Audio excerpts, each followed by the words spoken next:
Salam sejahtera dan salam Malaysia Madani bersama-sama saya Konstantin Pahlawan dalam Berita Pagi Sabah edisi Sabtu 9 Mac 2024. Kerajaan negeri sentiasa menyokong usaha pelbagai pihak membangunkan modal insan khususnya dalam industri strategik. Ini termasuk inisiatif Kolej Teknologi Yayasan Sabah KTYS yang menawarkan kursus baharu berkaitan pengurusan air dengan kerjasama Jabatan Air Negeri Sabah JANS dan sebuah syarikat milik Perbadanan Bekalan Air Pulau Pinang. Timbalan Ketua Menteri yang juga ahli Lembaga Pemegang Amanah Yayasan Sabah Datuk Seri Panglima Dr. Jeffrey Kitingan berkata, kerjasama dengan syarikat berkenaan akan membuka peluang kepada KTYS dan JANS berkongsi pengalaman dan mempelajari kejayaan pengurusan bekalan air Pulau Pinang. Beliau berucap demikian sempena majlis menandatangani Memorandum Persefahaman MOU antara KTYS, JANS dan PBA Resources Sendirian Berhad di Kota Kinabalu. MOU ini menjadikan KTYS Kolej pertama di Sabah melaksanakan program pengkhususan bertujuan melahir dan meningkatkan tenaga kerja mahir melalui pengiktirafan kemahiran dan kompetensi kaki tangan dan pesara JANS. Melalui MOU ini, kedua-dua pihak bekerjasama menyediakan program latihan kemahiran berkaitan industri perkhidmatan air serta kemudahan dan keperluan sepanjang tempoh latihan antara 3 hingga 6 bulan. Sebenarnya kita harapkan akan dapat memberikan impak yang baik dari segi pengurusan air di negeri Sabah khususnya, sebab kita menyediakan kemahiran dengan harapan sumber manusia itu dapat diperkasakan. Pihak pengurusan masjid dan surau disaran memastikan jemaah sentiasa menggunakan air secara berhemah. Perkara itu penting bagi mengelak pembaziran yang sering berlaku ketika ini.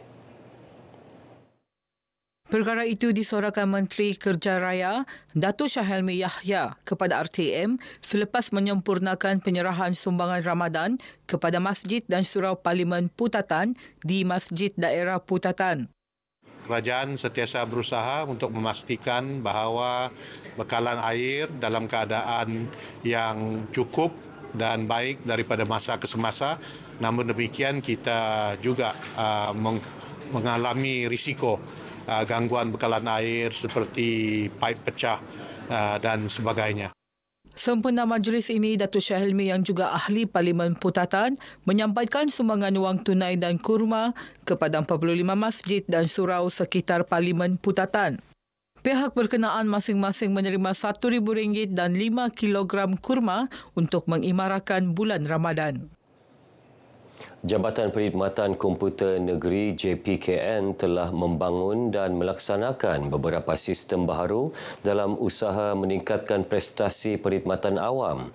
Ia termasuk sistem pengurusan dokumen elektronik SPDE versi 3.0 dan sistem keluar pejabat yang sedang digunakan.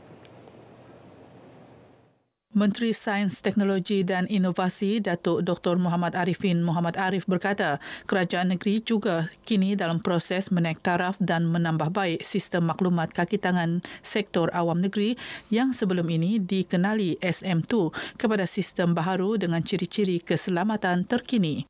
Berucap merasmikan seminar ICT Sektor Awam Negeri Wilayah Pedalaman Atas 2024, Datuk Arifin berkata, isu keselamatan siber sentiasa diberi keutamaan bagi memastikan ia tidak menjejaskan langkah pendigitalan kerajaan negeri.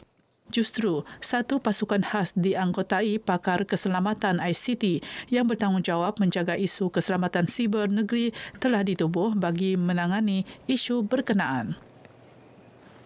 Universiti Teknologi MARA UiTM Cawangan Sabah meneruskan program dapur HEP dalam usaha membantu pelajar yang memerlukan. Program yang dilaksana sejak tahun lalu itu menyediakan nasi percuma 2 kali sehari yang memberi manfaat kepada 70% pelajar. Saya ingat sudah setahun lebih kita lancarkan secara rasmi di mana dia menjadi projek ikonik seluruh IPT di Malaysia. Maknanya kita menjadi penanda aras. Bercakap kepada pemberita selepas melakukan kunjungan hormat terhadap Yang di-Pertua Negeri, Tun Dr. Johar Dato' Mahiruddin di Istana Sri Kinabalu, Dr. Rosita menjelaskan UiTM Sabah juga telah melancarkan projek My Social Enterprise Town MySet dan MyEDU Tourism Recreational Park MyETR Park.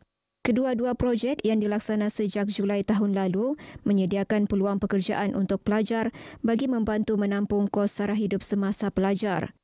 Terdahulu, Tun Johar turut menerima kunjungan hormat Pertubuhan Prihatin Sejahtera Sabah Prihatin S diketuai penasihat eksekutifnya Datuk Ahmad Lakim. Menjelang pembukaan sesi persekolahan 2024, pelbagai pihak mengambil kesempatan menganjurkan program kembali ke sekolah. Selain menceriakan pelajar, program yang bertujuan meringankan beban keluarga B40 turut dinanti-nantikan oleh ibu bapa. Di Beaufort, lebih 500 murid dari beberapa buah sekolah sekitar Dun Lumadan tidak melepaskan peluang menyertai program gunting rambut percuma. Program anjuran pejabat Parlimen Sipitang dan kawasan rukun tetangga KRT Padas Damit ini dilaksana di beberapa kedai gunting rambut serta Dewan Serbaguna Kampung Padas Damit. Kita mengharapkan mudah-mudahan usaha yang sedikit ini memberikan manfaat kepada para pelajar kita untuk meringankan bebananlah kepada ibu bapa untuk gunting rambut sempena menjelang buka sekolahan. Penganjuran program seperti ini membolehkan para pelajar kembali ke sekolah dengan rambut yang kemas dan selesa. Generasi muda perlu terus berusaha melestarikan bahasa ibunda masing-masing. Ini kerana ia merupakan identiti bangsa yang perlu dipertahan untuk diwarisi generasi akan datang. Menurut Duta E-Culture Bahasa Kadazan Dusun, Lembaga Kebudayaan Negeri Sabah Lanzeli Salimin, kebanyakan bahasa ibunda kini berada pada tahap kritikal untuk dipertahan kerana rata-rata generasi muda tidak boleh bertutur dalam bahasa ibunda masing-masing.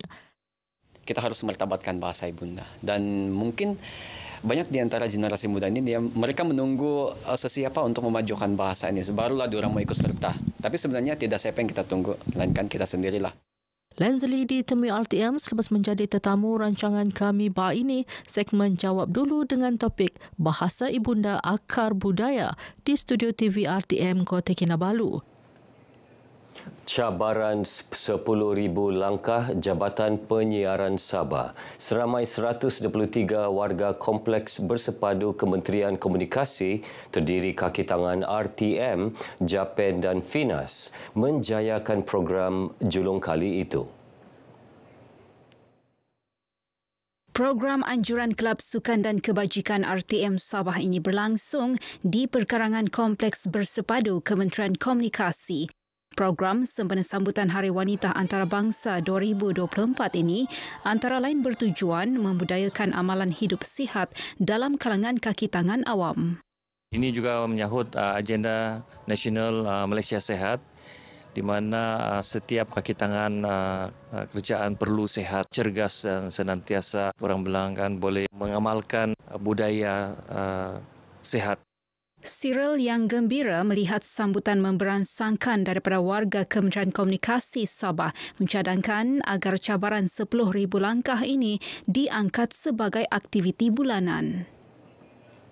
Sukan, 14 pasukan bakal berentap dalam kejohanan rugby antarabangsa 7/11 2024 Borneo Sevens yang bermula hari ini. Kejohanan 2 hari itu akan berlangsung di Eagle Rugby Club, Sandakan. Peserta terdiri 8 pasukan lelaki dan 6 pasukan wanita. I think we have our promise. We are continued without backing down and build the tournament up. Okay, and it continues to be a tournament that has attracted so many international teams here. Menurut Tan, kejohanan berprestij itu turut disertai beberapa pasukan terbaik dari Australia Selatan, New Zealand dan Fiji. Juara bagi kedua-dua kategori masing-masing akan membawa pulang hadiah wang tunai $5,000 Amerika atau kira-kira RM23,450. Kejohanan kali ini juga dimeriahkan dengan penganjuran karnival yang diisi dengan pelbagai aktiviti menarik termasuk pertunjukan kereta dan persembahan artis tempatan. Turut diadakan klinik kejurulatihan rugby untuk pelajar sekolah sekitar Sandakan yang akan dikendalikan oleh pasukan Borneo Eagles dan Cavaliers. Baik, sekian paparan berita pagi Sabah kali ini. Menyusul selepas ini, berita pagi Sarawak. Dari sungai hingga ke segara, Palestin pasti merdeka.